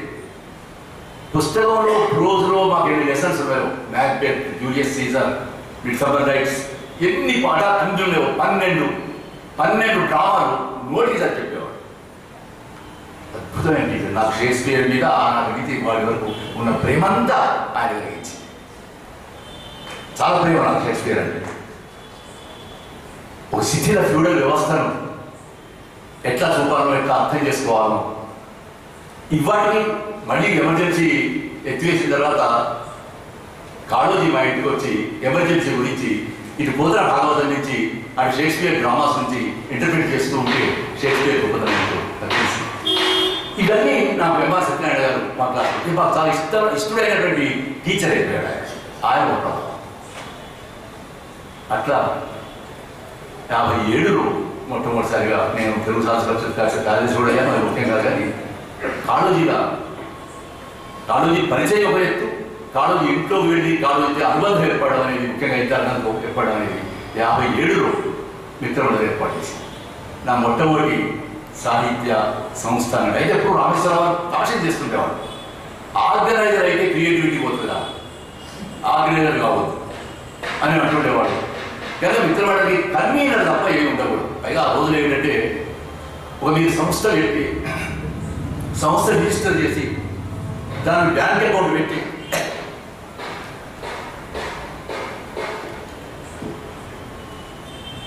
దాని అధ్యక్ష కార్యదర్శులు పెడితే అది 3 ఏళ్ళు వరుసగా పనిచేసిందంటే దాని ఆధారం చేసుకొని సాహిత్య అకాడమీలో సభ్యులు కావచ్చు. కనుక మనం రిజిస్టర్ చేయవద్దు, మనకు బ్యాంక్ అకౌంట్ ఉండవద్దు, మనకు ఆఫీస్ పేరు ఉండదు. ఎందుకంటే దృష్టి దాని మీదనే ఉంటుంది మనం. అందువల్ల ఏమి వద్దు, కేవలం కన్వీనరు సమావేశాలు ఏర్పాటు చేయడానికి కన్వీనర్ ఉండాలి అని రామేశ్వరరావు గారు హెచ్చరించారు. అంటే ఒక విలువను ప్రతిపాదించాడు. ఇవాళ చాలా తెలుసుకోవాల్సిన అవసరం. ఇటువంటి విలువలను ప్రతిపాదించడం అనేది చేశారు. అట్లా మొట్టమొదటి మిత్రమండలి ఏర్పడ్డాలి. దాన్ని నేను మొదటి కన్వీనర్ను. మిత్రమండలి ఎటువంటి సాహిత్య సంప్రదాయం నెలకొల్పిందో ఇవాళ మీరు చూస్తే నా తర్వాత కన్వీనరు అంబసేని నవీన్, ఆ తర్వాత కన్వీనరు ఎంవి తిరుపతయ్య. బ్రతుకు, జీవన సవరణ లాంటి నవలలు, అద్భుతమైనటువంటి నవలలు రాసినటువంటి, ఎంతోమంది విప్లవకారుల విద్యార్థులను తయారు చేసినటువంటి ఓ గొప్ప రచయిత ఎంవి తిరుపతయ్య. వరుసగా మేము ఆ సంస్థను కన్వీనర్గా ఉన్నాం. ఈ సంప్రదాయాన్ని నెలకొల్పి ఇవాటి మిత్రమండలి నడవడానికి ఆ సంప్రదాయాన్ని నెలకొల్పినవాడు కాళోజీ సోదరుడు పిజి లాలే గారు, ఇరవేటి కృష్ణమూర్తి, జీవి సుబ్రహ్మణ్యం, సోటి కృష్ణమూర్తి, వీళ్ళందరూ. అట్లాగే మన జ్వాలాముఖి అంటే మొదలు మా దగ్గర ఒక జ్వాల ఉన్నాడు, నరసింహస్వామి జ్వాల అని పిలిచేవాడు, మేము పిఎన్ స్వామి జ్వాల అని పిలిచేవాడు. ఈ జ్వాలాముఖి మాట్లాడితే ఎట్లా ఇప్పుడు కూర్చున్నట్టు ఉండేదో ఆయన అట్లా జ్వాల ఉండేవాడు. ఆయన జర్నలిస్ట్ అయిన తర్వాత ఆంధ్రభూమిలో పనిచేసి, ఆంధ్రప్రభలో కూడా పనిచేసి చనిపోయాడు. నాకు అభ్యుదయ సంఘం గురించి, ప్రోగ్రెసివ్ రైటర్స్ మూవ్మెంట్ గురించి, ఇప్టా గురించి, కిషన్ చంద్ర గురించి, వీళ్ళందరి గురించి పరిచయం చేసిన వాడు ఆ స్వామి, ఆ జ్వాలనే. ఆ తర్వాత దానిలో వ్యవసాయ ఫార్మేషన్ కూడా ఆయన దోహదం చేసినవాడు. అది వరంగల్లో ఉండేటువంటి వాతావరణం. 57 నాటి 57 నుంచి 60 దాకా నేను ఇక్కడ డిగ్రీ చేశాను. ఇక్కడ దాకా నేను ఇంతవరకు చెప్పినటువంటి సిలబస్ అంటూ మాకు వస్తూ ఉంటే ఇంకా యువకుడు చదివినప్పటికీ డిగ్రీ ఫస్ట్ ఇయర్లో మేము ఒక తుఫాను ప్రవేశించాం. అది చలం. మాకు డిస్ట్రిక్ట్ సెంట్రల్ లైబ్రరీ ఉండేది, ఆనందం గారి లైబ్రరీ ఉండేవాడు. ఇప్పుడు మన లైబ్రరీలు ఉన్నవి. లైబ్రరీ కాదు, మీరు ప్రజాశక్తి బుక్ షాప్ వెళ్ళండి. ఇప్పుడు ఫలానా పుస్తకం ఉన్నదానంటే వాళ్ళు మనం ఎదుర్కోవాల్సిందే. సిపిఎం పార్టీ నిర్వహించే బుక్ షాప్ అంటే వాళ్ళ పుస్తకాల గురించి తెలుసుంటుంది అనుకుంటాం. ఆ లైబ్రరీ అట్లాగే బుక్ షాప్స్ ఇక్కడ ఉన్నప్పుడు బుక్ షాప్ ఉన్నప్పుడు చాలీ అని ఉండేవాడు. అది ఏ పుస్తకం చదవాలో చెప్పేవాడు. వెళ్ళగానే ఒక పుస్తకం తీసి మీరు చదవని ఇచ్చేవాడు. అటువంటి లైబ్రరీయన్స్ స్కూల్స్లో ఉండేవాడు. అట్లాగే ఆనందంగా పోగానే పుస్తకం చదవడం నేర్పించేవాడు. అట్లా చెలాన్ని పరిచయం చేసింది ఆనంద్ మరి లైబ్రరీ. అట్లాగే నా క్లాస్మేట్ అయినటువంటి గంటా రామరెడ్డి, ఆయన 5వ తరగతి నుంచి 8వ దాకా క్లాస్మేట్లు. ఇవాటికి మేము కలిసి ప్రయాణం చేస్తున్నటువంటి ఒక అద్భుతమైనటువంటి స్నేహితుడు. ఇక అక్కడి నుంచి దాదాపు విరసం ఏర్పడేంత వరకు మిగతా విషయాలు ఉంటూనే చలం అనేటువంటి ప్రవాహంలో మేమంతా కొట్టుకుపోయాం. ఎంత ప్రభావితం చేశాడో చెప్పడానికి లేదు. ఎంత ప్రభావితం చేశాడంటే 1968లో నా సైనికులు వచ్చేటప్పుడు ఒక బతికున్న వ్యక్తికి నా పుస్తకాన్ని కేటాయించగా అంకితం చేయడం అనేది మొదలు తెలంగాణ చేశాను, తర్వాత కేజీ సత్యమూర్తి చేశాను. తర్వాత ఎప్పుడు అట్లా బతుకున్న వాళ్ళు అంకితం ఇవ్వకూడదని తర్వాత తెలుసుకున్నాను. అది అట్లా BAలో ఉన్నప్పుడు చలం ప్రభావంలోకి వచ్చాము. 60లో ఉస్మానియా క్యాంపస్కి వచ్చి మీ సిలబస్ తప్పుతున్నారని చూస్తూ చెప్పాలి. నేను ఉస్మానియా క్యాంపస్కి వచ్చి MAలో చేరాను. బుద్ధిగా చదువుకున్నాను. బుద్ధిగా చదువుకోవాల్సిన అవసరం చాలా ఉండే. ఎందుకంటే మా అన్నయ్యలంతా మెట్రిక్ దాకా చదివి టీచర్లుగా చేసి మొత్తం మా అన్నయ్యల కాన్సన్ట్రేషన్ అంతా నన్ను చదివించడం. నన్ను MA చూడాలి. కానీ నాకు కూడా ఏంటంటే 8వ తరగతిలో ఉన్నప్పుడే నాకు టీచర్ కావాలనేది కాదు. అందుకనే నాకు BBCలో సీట్ వస్తే సంస్కృతంలో రాసుకున్నాను 8th. 10th అయిపోయిన తర్వాత నాకు టైఫాయిడ్ వచ్చింది. టైఫాయిడ్ వస్తే నేను డాక్టర్ కావాలని కోరిక ఉంటే మా అన్నయ్య వెళ్ళి నాకు PUCలో BBC అప్లై ఇచ్చాడు. సీట్ వచ్చింది. టైఫాయిడ్ తక్కువ నేను PUCలో చేరినప్పుడు సీట్ మార్చుకొని మళ్ళీ PUC ఆర్ట్స్లో చేరాను. ఎందుకంటే ఆర్ట్స్ కాలేజీలో లేని దగ్గర నుంచి ఆర్ట్స్ కాలేజీలో లెక్చరర్ కావాలనేది నా కళ. అది ఒక్కటే ఇబ్బంది నేను. అది నెరవేరకపోవడానికి మీరు అడిగిన ఉద్యోగం ఏదో ఉన్నట్టున్నది, అది కూడా చెప్తాను. సరే MAలో ఫస్ట్ క్లాస్ వచ్చాను. ప్రీవియస్లో అయితే నేను ఒక్కడిని ఫస్ట్ క్లాస్ వచ్చాను. ఫైనల్లో మాదిరాజు రంగారావు గారు ఒక మార్క్ ఎక్కువ వచ్చి నాకంటే ఫస్ట్ క్లాస్ వచ్చాడు. అది ఇప్పుడు చెప్పడం బాగుండదు. ఏమైతే ఇద్దరు ఫస్ట్ క్లాస్ వచ్చాను. సరిగ్గా నేను MA అయిపోయిన సంవత్సరమే నారాయణ రెడ్డి గారు PhD వర్క్ కోసం ఇంట్లో ఒక సంవత్సరం లీవ్ పెట్టారు. నారాయణ రెడ్డి గారిని నేను 53లో మా చిన్నక్కయ్య పెళ్ళి అయితే ఆయన ఇక్కడ కమెంట్ ఆఫీస్ దగ్గర ఉన్న ఒక కిరాయి ఇంట్లో ఉండేటువంటి ఆవంచవారికి ఇచ్చారు. ఆ పెళ్ళి అయితే ఆమెతో పాటు వచ్చాను. ఫస్ట్ టైం హైదరాబాద్ రావడం 1953, నా 13 దగ్గర. ఇక్కడ బుద్ధిబాడిలో మా బాబు ఉండేవాడు, నరహరరావు బాబు అని, ఫ్రీడమ్ ఫైటర్. ఇప్పుడు కొంతమందికి తెలిసినటువంటి రమణ అనే జర్నలిస్ట్ ఉన్నాడు కదా, ఆ రమణ తండ్రి. అక్కడ బుద్ధిబాడిలో ఉండేవాడు. ఒక వారం రోజులు ఉన్నాను. ఏం చూస్తారు హైదరాబాద్లో అడిగాడు బాబు. అడిగితే హుస్సేన్ సాగర్, నిజాం సాగర్ చూడాలి, దాశరథి, నారాయణ రెడ్డి చూడాలి అని అన్నాను. అంటే ఆయన నవ్వాడు. నవ్వి నిజాం సాగర్ ఇక్కడ చాలా దూరం ఉన్నది, దాశరథి ఇక్కడికే వస్తారు చూద్దు కానీ, నారాయణ రెడ్డి గారు మాత్రం హుస్సేన్ సాగర్ చూపెట్టి తిరిగి వచ్చినప్పుడు నిజాం కాలేజీలో ఆంధ్ర విజయోత్సవాలు జరుగుతున్నాయి, అక్కడ చూడొచ్చు మనం. అయితే కలుస్తాం లేదు, నాకు పరిచయం లేదు, చెప్పలేదు, చూడొచ్చు నువ్వు అని చెప్పాడు. విపరీతమైన జనం నిజాం కాలేజీ గ్రౌండ్స్లో ఆంధ్ర విజయోత్సవాలు జరుగుతున్నది. ఎందుకంటే వ్యాఖ్యానం నారాయణ రెడ్డి గారు, ఎందుకంటే స్టేజ్ మీద రాడాలి కనుక అయిపోయిన తర్వాత వెనక్కి వెళ్ళి గ్రీన్ రూమ్లో అదో ఆయన నారాయణ రెడ్డి చూపెట్టాడు. పరిచయం చేసుకోలేదు. నేను బొంగురాల ఎదురారెడ్డి గారు పక్కగా ఉన్నాడు, కోటేసుకున్నాడు, చలికాలం గారు కోటేసుకుని ఉన్నాడు. అది మొదటిసారి ఆయన చూడండి. మళ్ళీ నేను చర్చల కాలేజీలో లెక్చర్ అయ్యాక నారాయణ రెడ్డి గారు పిలిచాను. నేను పరిచయం మాకందరికీ ఆయన నాగార్జున సాగర్ నారాయణ రెడ్డి, గురేబాపాడి కథ నారాయణ రెడ్డి గారిని నేను పరిచయం చేశాను. సరే అన్నట్టే ఒక సాయంకాలం దాశరథి గారు వచ్చారు. ఫ్రెండ్స్ డి రామలింగం, దాశరథి, మా బావ నరహరరావు గారు మంచి స్నేహితులు. అట్లాగే మరికొండ వర్ణం వచ్చారు. ఈ నలుగురు మంచి స్నేహితులు. రోజు సాయంకాలంలో మా బావ దగ్గర వచ్చేవాడు, ఛాయ్ తాగేవాడు. అట్లా దాశరథి గారిని చూడడం, స్నేహం. ఉత్తరాల సహాయ రకాలు మా అన్నయ్యతో వాడుకున్నవి. ఆ స్థితిలో 62లో MA అయిపోయింది. నారాయణ రెడ్డి గారు న్యూ వేకెన్సీ న్యాయంగా నిజాం కాలేజ్ గ్రౌండ్స్లో, నిజాం కాలేజీలో న్యూ వేకెన్సీ. నేను అప్పుడు పైజామా షర్ట్ మాత్రం వేసుకునేవాడిని, పేదరికం లేదా ధోతి కట్టేవాడిని. సిద్దిపేట కాలేజీలో నాకు ట్యూటర్గా ఉద్యోగం వచ్చిన తర్వాత మా స్నేహితుడు ఉమారెడ్డి ఇప్పుడు అమెరికాలో ఉంటాడు, ఉమ్మన్న అంటాం మేము. స్నేహం అంటే ఏమిటో ఆ విలువ నేర్పినవాడు ఆయన ఒక 2 ప్యాంట్లు 2 షర్ట్లు కుట్టించి కానీ లెక్చర్ అయితే పైజామా షర్ట్ ఉంటే బాగుంటుంది పొమ్మన్నాడు. నిజంగా కూడా ఏంటంటే దేవరపల్లి రామచంద్రరావు గారు మా బంధువు, మా వదినే, ఆయన చెల్లెలే. ఆయన దగ్గరికి వచ్చారు, ఇట్లా నిజాం కాలేజీలో లీవ్ వేకెన్సీ ఉంటే చెప్పడానికి. చెప్తే పైజామా షర్ట్తో వేసుకొని వచ్చి నిజాం కాలేజీ ఏం పాటు చెప్తారు అన్నాడు. ఉద్యోగం వస్తే ప్యాంట్ పట్టించుకున్నా కదండి అన్న.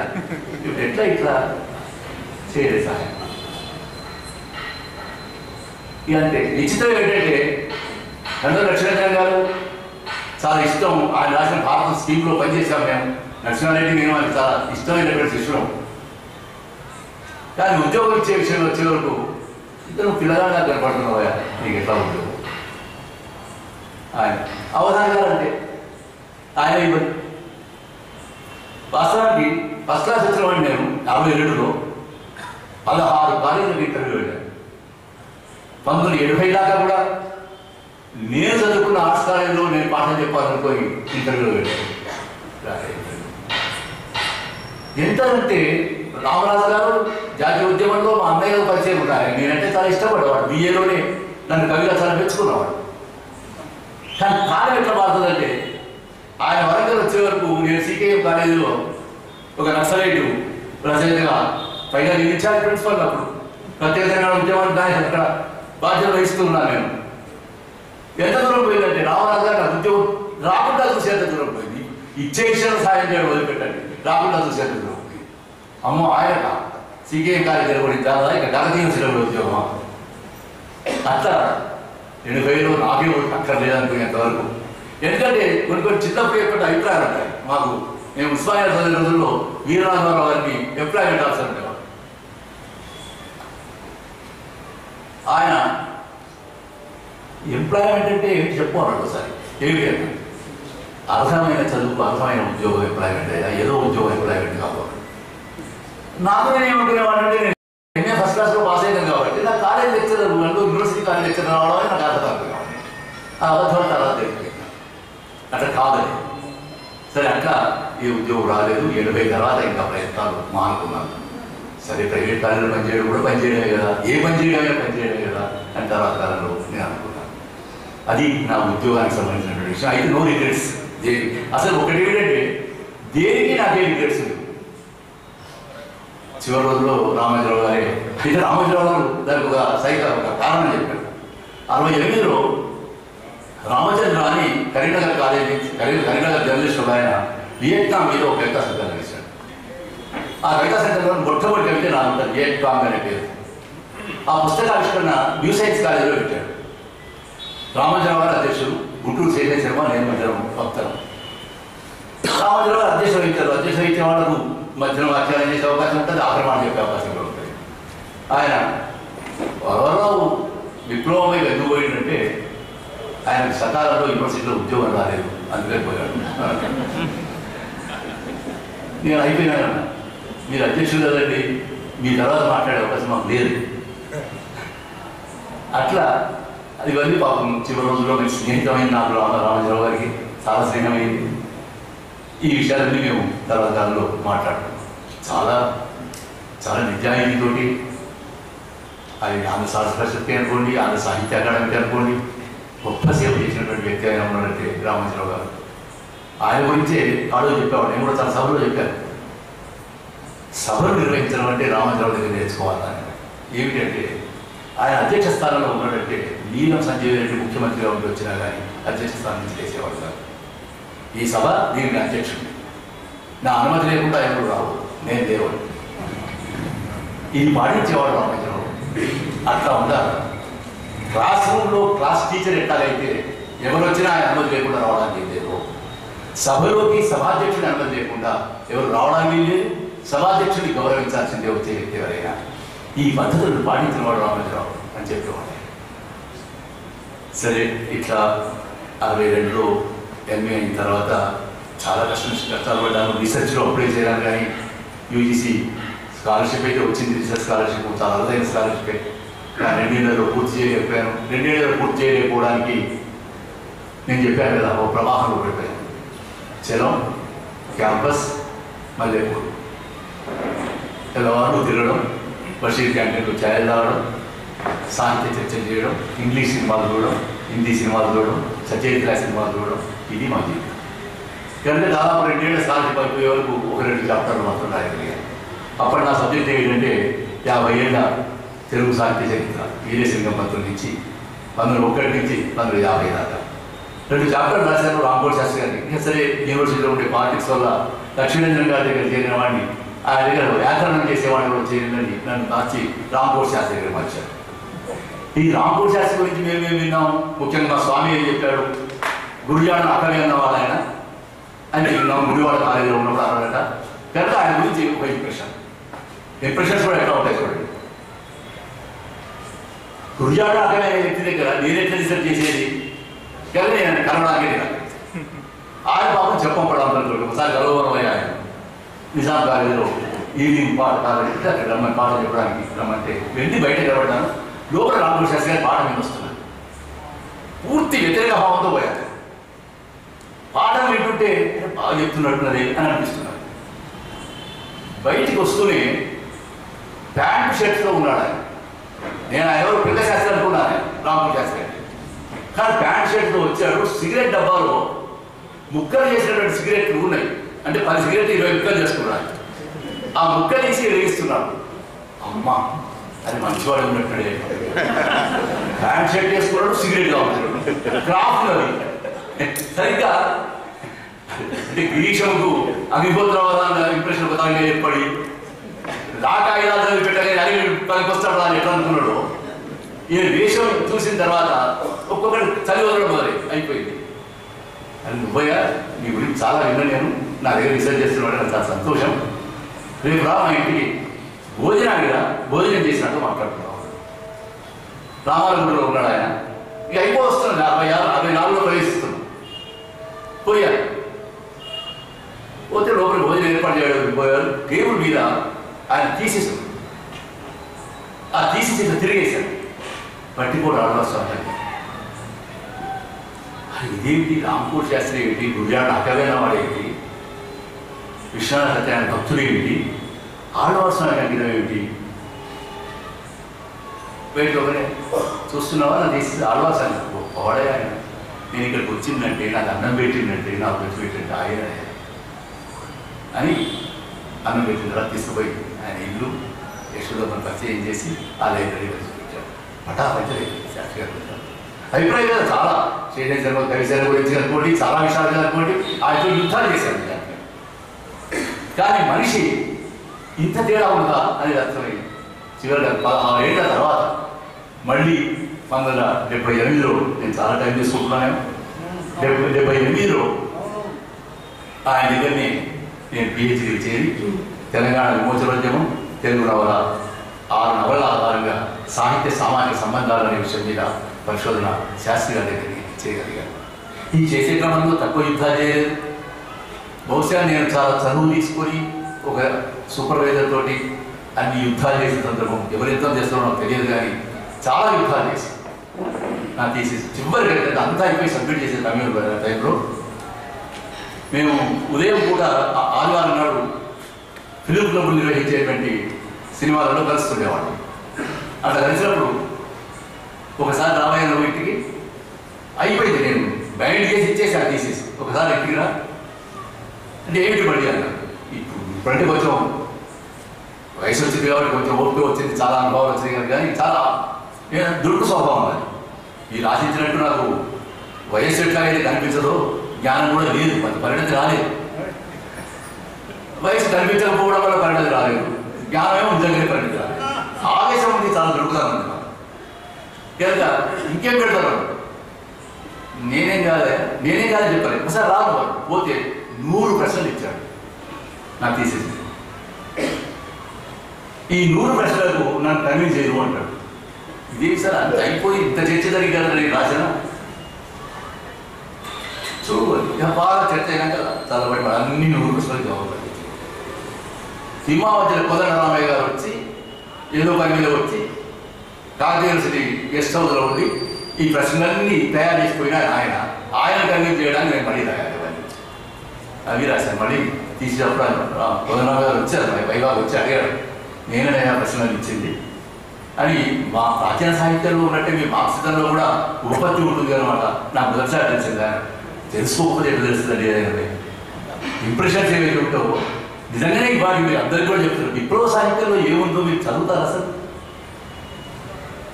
నక్సలిజం అంటే ఏమిటి, మావోయిజం అంటే ఏమిటి, మావోయిస్ట్ పార్టీ అంటే ఏమిటి మీరు చదువుతారు అసలు? దండకారణ్యంలో జనతా సర్కార్ ఎట్లా నడుస్తున్నదో మీకు తెలుసుకోవాలని ఉందా? ఉంటే ఇంప్రెషన్స్ ఉండవు. మనం ఏ రాజ్యాన్ని ఆశిస్తున్నాము, ప్రజలు తమను తాము పరిపాలించుకోవడం అంటే ఎట్లా ఉంటుందో ఒకసారి మీరు చూడండి. కానీ అట్లాగే జాషువా మీటింగ్ నారాయణ రెడ్డి గారి అధ్యక్షత వహించారు. నేను ఓర్గా బదిలీ మాట్లాడాను. ఇప్పుడు వస్తున్న విప్లవ ఫలితం గురించి వివరిస్తే నారాయణ రెడ్డి గారు అన్నారు, ఉంటారు తెలియదు మరి. అట్లాగే ప్రాచీన సాహిత్యం గురించి అయినా కానీ ఏమి చదివాళ్ళు తెలియదు. వాటి నుంచి ఎట్లా ఇంటర్ప్రిట్ చేసి చెప్పొచ్చు. 15 లైన్స్ మహాభారతం నిజంగా నేను మొత్తం కాలేజీలో నా టీచింగ్ అంతా తప్పకుండా మహాభారతాన్ని చెప్పేవాడు. 15 లైన్స్ చాలా రోషయాత్ర చెప్తే ఇప్పటికి 20 లైన్స్ గురించి చెప్పొచ్చు. సభాపరం మహాభారతం చెప్తే ఇప్పుడు అసెంబ్లీలో చదువుతున్నట్టు చెప్పొచ్చు. నీ సంగతి ఏంటంటే నీ సంగతి అంతా చెప్తే అదే సభాపరం అవుతుంది అయితే గౌరవ పాఠం అదే నిజానికి. మనం ఇంటర్ప్రిట్ చేయడం చేస్తుంది. అందుకే తొలిగూడ కాలేజీలో అదే మాట్లాడారు. వాల్మీకి రాముడి గురించి రాయడానికి రాశులు కావచ్చు, కానీ ఉత్తర రామాయణంలో ఏమైనా నిజం ఉంటే సీతకు షెల్టర్ ఇచ్చిన వాడు ఎవడు? వాల్మీకి. అంటే సీత పరిత్యక్త కదా, బహిష్కృతురాలు కదా. రామాయణం రాసినటువంటి వాల్మీకి ఆమె ఆశ్రయం ఇచ్చాడు కదా. మరి నక్సలైట్లకు షెల్టర్ ఇస్తే తప్పేట్లయితుంది, బహిష్కృతులకు ఓ షెల్టర్ ఇస్తే తప్పేట్లయితుంది. కనీసం వెంకటి కవులకు ఆ నిజాయితీ ఉంది. అది మనం చూడగలిగితే, అసలు చూడడం నేర్చుకోవాలి. చూడగలిగితే ఒక పార్టీ సౌరాజులకు చెప్తాము, పోతలకు చెప్తాం. ఇంత చేసి పోతన ఏం చేశాడు? ఆయన విష్ణు భక్తి లేకపోలేదు, ఆయన రాజభక్తి లేకపోలేదు. నా ఇష్టం ఉన్నోడు నేను అంకితం చేసుకుంటాను అంతే. భోగి అంటే ఒకళ్ళు అంకితం చేసి కానీ రామాయణం మాత్రం, భాగవతం మాత్రం రామభద్రుడికి చేయాలనుకున్నాడు. ఆ స్వతంత్రాన్ని పాటించింది. ఆ స్వతంత్రాన్ని కూడా పాటించలేకపోతే కవులు ఇక ఎందుకు మీరు ప్రాచీన సాహిత్యం వారసత్వం గురించి క్లెయిమ్ చేసుకుంటారు? ఆధునిక సోమనాథుడు వాస్తవానికి అప్పటి వరకు ఉండేటువంటి అన్ని మెయిన్ స్ట్రీమ్ పద్ధతులను నిర్ణయించిన వాడు. రాజస్థానం కాదు చాలు, సంస్కృత ఛందస్సు కాదు దేశ ఛందస్సు, వైదిక మతం కాదు వీరశైవ. అంటే మెయిన్ స్ట్రీమ్లో ఉండే ఫామ్, కంటెంట్, ఆడియన్స్ అన్నింటి ఖండించి ప్రత్యామ్నాయమైనటువంటి భావాలను 1000 ప్రవేశపెట్టినవాడు పాల్గొని సోమనాథుడు. అది వారసత్వం స్వీకరించి, పోతన వారసత్వం స్వీకరించి, ఏ రెండు కాకుండా ఎస్టాబ్లిష్మెంట్తో మెయిన్ స్ట్రీమ్తో ప్రయాణం చేయడం అనేది, సోకాల్ మెయిన్ స్ట్రీమ్తో ప్రయాణం చేయడం అనేది మన వారసత్వం కాదు. మనం చెప్పుకునే ప్రాచీన వారసత్వం కూడా కాదు. ఇది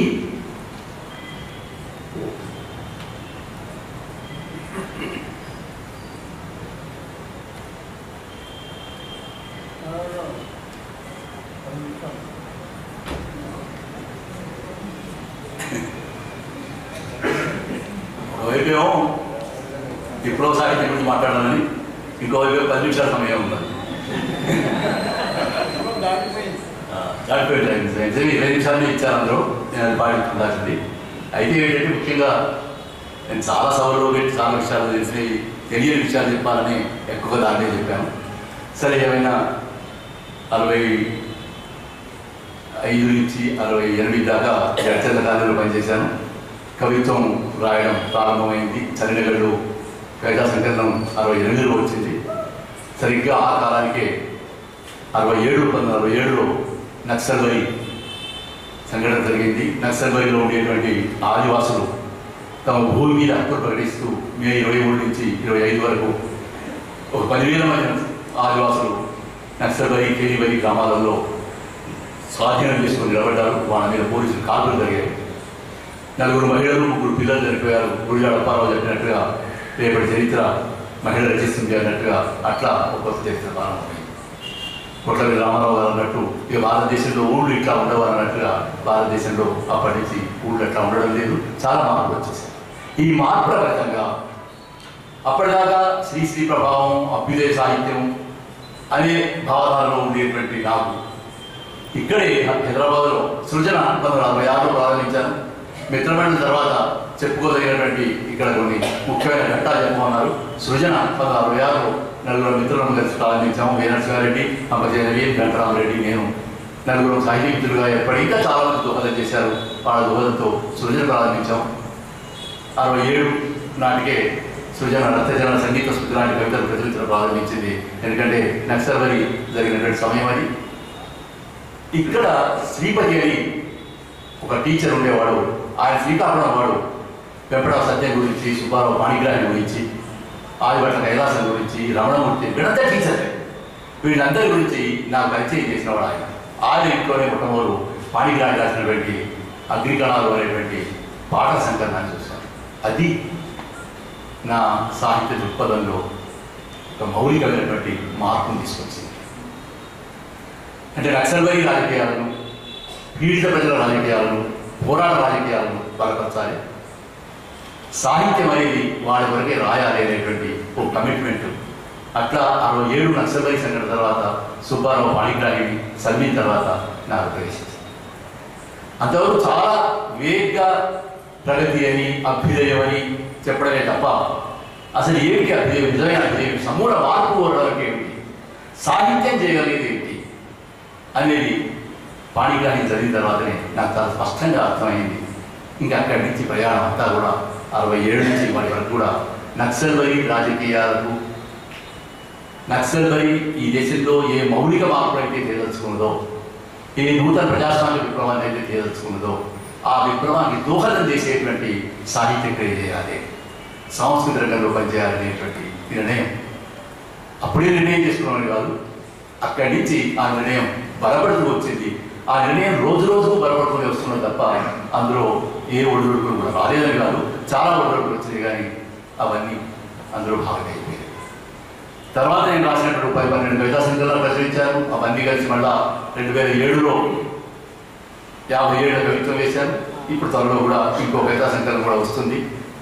ఇవేవి కూడా ఆ రాజకీయాలను లేదా ఆ ప్రజల రాజకీయాలను సాహిత్య సంస్థల రంగంలో ప్రచారం చేయడం అనేది నా రచన. కానీ సాహిత్య విమర్శ రాశాను, సోషల్ కామెంటరీ అయితే ఇప్పుడు చాలా ఎక్కువగా రాస్తున్నాను. ఏ రచన చేసినప్పటికీ కూడా ఆ రాజకీయాల ప్రచారం కొరకే, అందులో భాగంగా ఈ ఆ రాజకీయాల ప్రచారం అంటే అర్థం దాని విప్లవం అనేది మనిషిని సమగ్రంగా మార్చేటువంటి ఒక అంశం. ఇందులో వ్యక్తి ఎంత ఉంటాడో సమూహం ఎంత ఉంటుంది, చక్రానికి ఎంత ప్రాధాన్యం ఉంటుందో ఆలయకు అంత ప్రాధాన్యం ఉంటుంది. ఈ పద్ధతిలో ఈ 56 ఏళ్ళుగా చేస్తున్న కృషి అంతా ఆ రంగంలోనే. ఏమిటి అది అంటే వాస్తవానికి ఇప్పుడు ఎందుకు బాబు సోమనాథ్ గురించి చెప్పినట్టు ఆయన కాలానికి ఆనాడు ప్రధాన స్రవంతిగా ఉండేటువంటి వైద్య మతానికి భిన్నంగా వీరశైవం పెట్టడం చెప్పడం అనేది, ఆయన కాలానికి ప్రధాన ఫామ్గా ఉండేటువంటి, ప్రధాన రూపంగా ఉండేటువంటి సంస్కృత ఛందస్సు భిన్నంగా దేశీ ఛందస్సు చెప్పడం అనేది, ఆయన కాలానికి ప్రధానమైనటువంటి ఆడియన్స్గా ఉండేటువంటి రాజస్థానం నుంచి చాపకూడు ఏర్పాటు చేసి ప్రజలు పెట్టడం అనేది ఎట్లా ఆయన కాలానికి ఒక విప్లవము.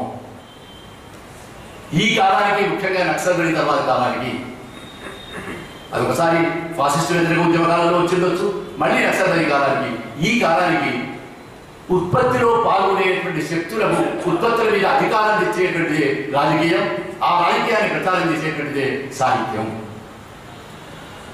ఉత్పత్తి శక్తులు ఎవరు అంటే ముఖ్యంగా మనలాంటి దేశంలో ఆదివాసులు, దళితులు, మైనారిటీలు, మహిళలు, కార్మికులు, రైతాంగం, ఇవి ఉత్పత్తి శక్తులు. కానీ ఉత్పత్తి సాధనాలు కానీ ఉత్పత్తి కానీ వీళ్ళ చేతుల్లో లేదు. సాహిత్యము ఒక ఉత్పత్తి, జ్ఞానము ఒక ఉత్పత్తి, సకల విద్యలో ఒక ఉత్పత్తి. ఇవన్నీ ఉత్పత్తి కారణమైన వాళ్ళ స్వాధీనం అయ్యేంత వరకు నిజమైన విముక్తి, నిజమైన స్వాతంత్రం వచ్చినటువంటి కాదు. ఈ అవగాహనతోటి మేము పందుల చాలా మార్పులు వచ్చినాయి. ముఖ్యమైన ఘట్టం శ్రీశ్రీ శశిపూర్తి విశాఖపట్నంలో జరగడం. ఎందుకంటే ఇది నేను ఒకటే చేసిన ఆలోచన. పంచాయతీ కృష్ణమూర్తి ఒక మేధావి, సుబ్బారావు పాణిగ్రాహి ఒక కవి, పంచాయతీ నిర్మల ఒక మహిళా ఉద్యమ నాయకురాలు, వీళ్ళందరూ శ్రీకాకుళంలో పోరాడుతున్నటువంటి ఆదివాసుల పక్షం ఉన్నప్పుడు ఒక సర్వదత్త లాంటి ఒక సీనియర్ జర్నలిస్టు, ఒక ఉత్పన్న లాంటి గొప్ప గ్రావిటిస్టు నక్సల్ పక్షం ఉన్నప్పుడు మీరందరూ మరి మేధావులు చెప్పుకొని, బుద్ధిజీవులను చెప్పుకొని, కవులను చెప్పుకునేవాడు పొరుగున శ్రీకాకుళంలో జరుగుతున్నటువంటి ఆదివాసుల పోరాటం గురించి మీ వైఖరి విద్యార్థులు ప్రశ్నించారు. ఇవన్నీ ప్రశ్న ఉండదు. ఇవాళ రోజు రైతులు ఆత్మహత్య చేసుకుంటున్నారు. ఏ రైతు అయితే అన్నం పెడతారో, ఏ దేశానికి రైతులు వెంటనే అనుకుంటున్నారో, ఈ రైతుల విషయంలో మీ వైఖరి వాళ్ళు ఆత్మహత్య చేసుకుంటున్నారు. ఈ వైఖరి ఈ ప్రశ్న వస్తుంది.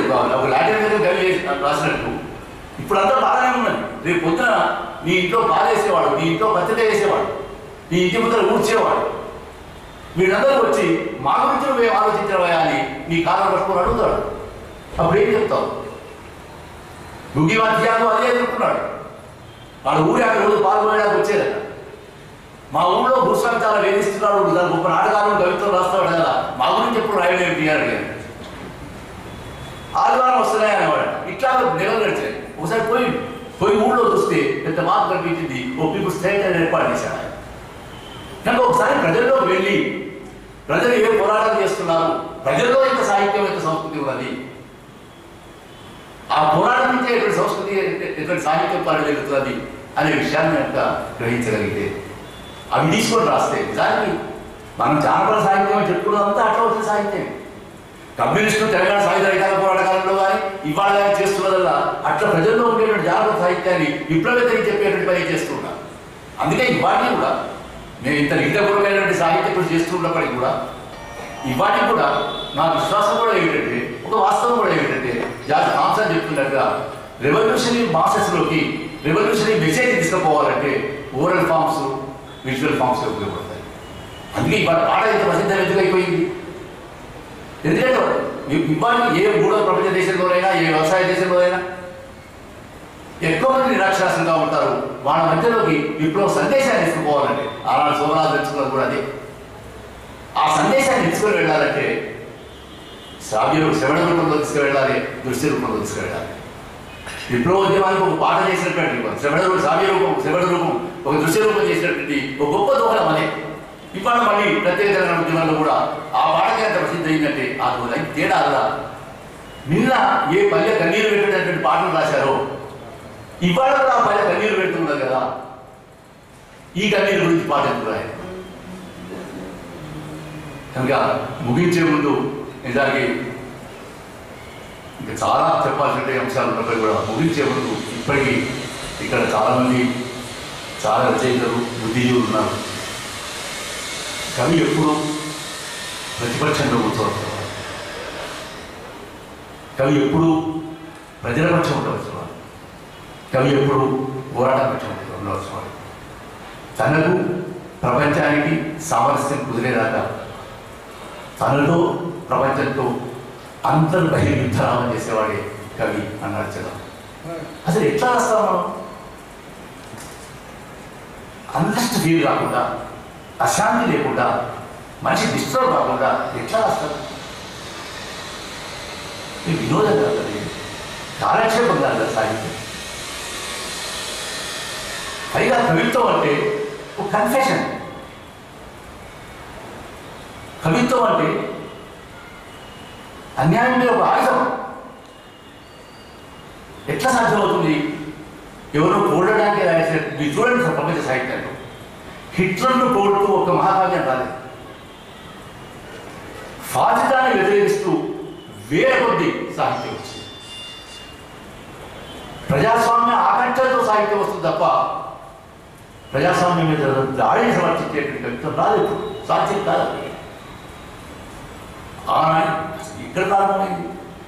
తాను చూస్తున్నాడు, ఓ వేటగాడు కొట్టాడు, వీడు పక్షులు బాధపడ్డాడు, శోకమే శ్లోకమైంది అన్న. ఆదిగా కవిత్వం చెప్తున్నది కూడా ఎక్కడ ప్రారంభం, ఎక్కడి నుంచి వచ్చింది? ఒక వేదన నుంచి, ఒక ఆక్రోశం నుంచి, ఒక కోపం నుంచి వస్తుంది సాహిత్యం. అటువంటి సాహిత్య సృష్టి చేయాలని, అటువంటి సాహిత్య సృష్టి చేయడంలో చాలా ఖరీదైన కృషి చేసినప్పటికీ నాకు వయసు వచ్చినందువల్ల తీర్చి గౌరవించినందుకు మీకు ధన్యవాదాలు చెప్తూ ముగిస్తున్నాను.